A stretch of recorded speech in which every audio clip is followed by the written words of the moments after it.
L'essentiel de la théorie socio-constructiviste est emprunté au constructivisme.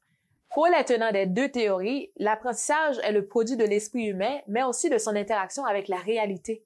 Alors, les psychologues socio-constructivistes, eux, ils vont apporter une dimension très importante qui relève des interactions sociales. Donc, enseigner pour eux autres, c'est créer des situations d'apprentissage en groupe, mais aussi dans l'action. Dans cette capsule, je te parle du socio-constructivisme, en particulier son implication dans le développement des apprentissages, mais aussi le rôle que tu pourrais y jouer en tant qu'enseignant selon cette théorie. Si tu te souviens bien, dans la capsule sur le constructivisme, j'avais dit que c'est une théorie qui fait référence à l'idée de construction de l'apprentissage. Le socio-constructivisme considère également cet aspect, mais il va introduire une dimension interactionnelle entre les apprenants. Donc, l'apprentissage serait le produit d'activités cognitives dans un contexte d'échange à deux niveaux. D'abord, l'interaction avec le réel, comme dans le cas du constructivisme, mais aussi l'interaction avec les autres apprenants. Donc, la chose à retenir, c'est que le socio-constructivisme, il prolonge l'idée constructivisme par la socialisation apprenant-apprenant et même avec d'autres personnes d'expérience. Le levier du socio-constructivisme est le conflit socio-cognitif que suscitent les activités coopératives.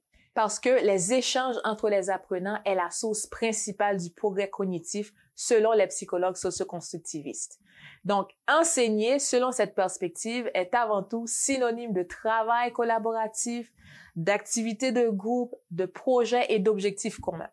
Tu seras d'accord avec moi que plus les situations problèmes constituent un défi de difficulté raisonnable, plus elles peuvent être génératrices de conflits socio-cognitifs et par conséquent susciter une certaine réorganisation des connaissances par l'apprenant. On retient également que les compétences initiales des apprenants sont des conditions préalables pour bénéficier de ces interactions. Dans un paradigme constructiviste, un aspect des stratégies d'enseignement doit servir à responsabiliser les apprenants afin qu'ils puissent autoconstruire leur apprentissage. Les situations d'apprentissage complexes, comme la résolution de problèmes ou des études de cas authentiques et proches de situations réelles, sont également des bons moyens d'aider les étudiants à développer des connaissances avec justesse. Et le plus important pour le socio-constructivisme, ce sont les activités coopératives où les apprenants peuvent apprendre les uns des autres, mais également les uns aux autres. Comme le pense le professeur Philippe Carré, on apprend seul, mais jamais sans les autres.